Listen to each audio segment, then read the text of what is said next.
More clarity on Tesla layoffs, the nav computer is getting smarter, and German Model 3 reservation holders get some great news. This is Tesla Tidbits episode number 489 for January 25th, 2019. This show is sponsored by my supporter Richard. If you're in the market for a Model S, X, or 3, please consider using his referral code. Ask your sales representative to use the code Richard174 or go direct to the web link ts.la/Richard174 for 6 months of free supercharging or now 9 months of free supercharging if you haven't previously taken a test drive. We start the show heading into the weekend with a bit more clarity on the recent Tesla layoffs. In the last round, the cuts primarily affected administrative staff and contractors. Per a recent CNBC report, this round of layoffs, in addition to those aforementioned contractors, are affecting Model S and Model X production. From the article, a former employee as well as a current employee said that the layoffs seem to affect all departments, but cut deepest in the, quote, delivery, sales, and Model S and Model X production teams, end quote. As a part of this, nighttime production of Model S and Model X is no longer a thing. Another interesting tidbit from a former engineer, they said that there is no so-called upgrade team in place to refresh Model S or Model X yet. So those hoping for a sweeping update of those cars on the interior this year may be sorely disappointed. As for Tesla themselves, they commented to CNBC on the matter, saying, quote, "We recently announced that we are no longer taking orders for the 75 kilowatt-hour version of the Model S and X in order to streamline production and provide even more differentiation with Model 3. As a result of this change, and because of improving efficiencies in our production lines, we have reduced Model S and Model X production hours accordingly. At the same time, these changes, along with continuing improvements, give us the flexibility to increase our production capacity in the future as needed.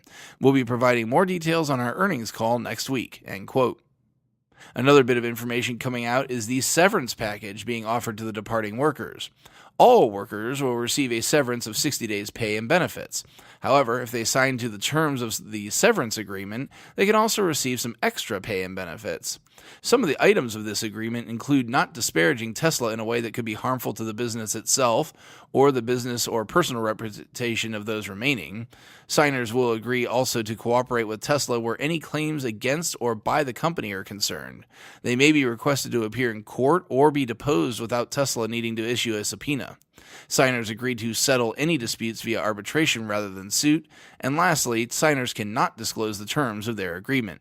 Workers have 7 days from termination to make this decision, which seems to me to be a tight time frame, especially considering the magnitude of what the company is asking, mostly around the ability of the company to bring the signer into court at any time without subpoena.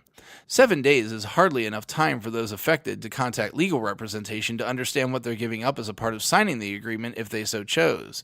I'd expect at least 2 to 3 weeks to be fair in my book.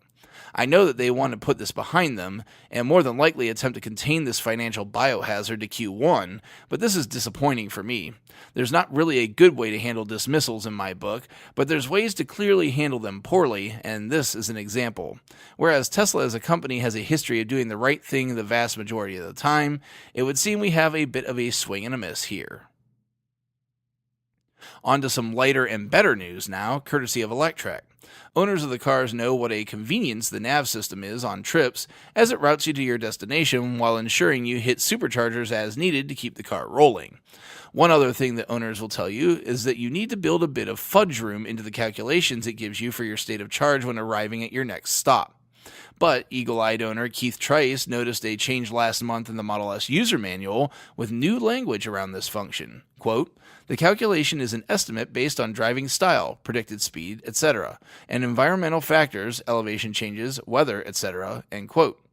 Previously, elevation changes and associated temperature changes were not a part of the algorithm that attempted to predict your state of charge at a waypoint or destination.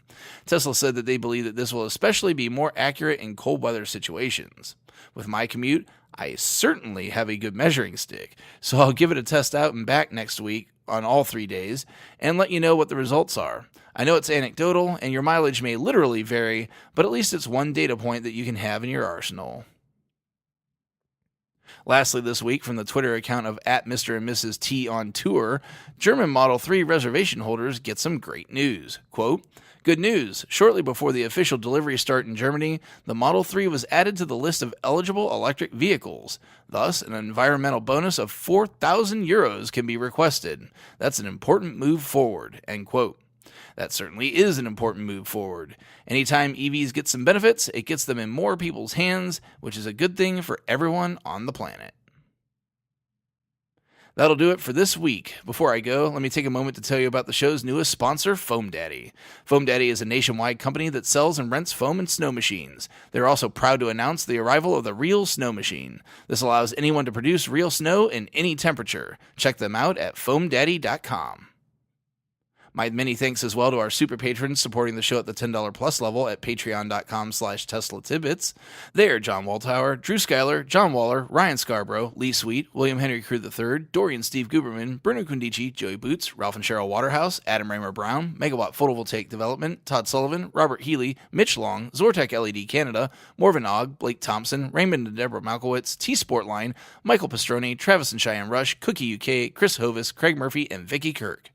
If you have feedback for me, the best way to be heard is to tweet at Tesla Tidbits and use the hashtag AskTeslaTidbits if you'd like your question to be considered for the show. I'll see everyone back here again next week. Until then, keep it charged and hit the road.